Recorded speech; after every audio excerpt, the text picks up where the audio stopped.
La présidente de la Commission européenne, Ursula von der Leyen, a appelé mardi à une augmentation des dépenses de défense européennes, alors que le bloc de 27 États membres est confronté à une Russie agressive et au soutien hésitant des États-Unis. S'adressant aux législateurs à Strasbourg, von der Leyen a déclaré que l'ordre de sécurité en Europe était ébranlé, suggérant que le continent ne pouvait plus compter sur la protection totale de l'Amérique. Le temps des illusions est maintenant révolu. L'Europe est appelée à assumer davantage de responsabilités pour sa défense, a déclaré la présidente de la Commission européenne au Parlement de l'UE. Nous avons besoin d'un renforcement de la défense européenne, et nous en avons besoin maintenant. Bruxelles a déjà envoyé un signal clair qu'elle avançait dans cette direction avec les dirigeants de l'UE qui ont approuvé la semaine dernière un plan de la Commission visant à mobiliser jusqu'à 800 milliards d'euros pour augmenter les dépenses de défense.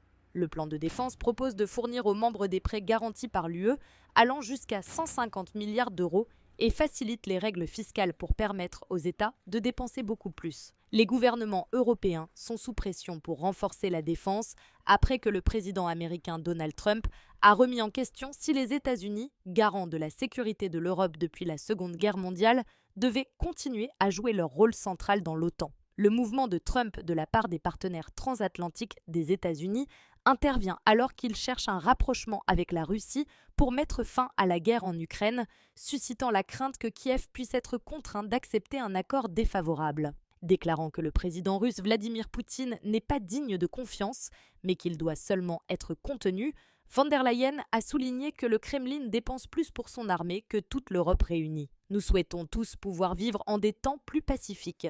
Mais j'ai confiance que, si nous libérons notre puissance industrielle, nous pouvons freiner ceux qui cherchent à nous nuire, a-t-elle déclaré. Il est temps de construire une Union européenne de la défense qui assure la paix sur notre continent par l'unité et la force, a-t-elle ajouté.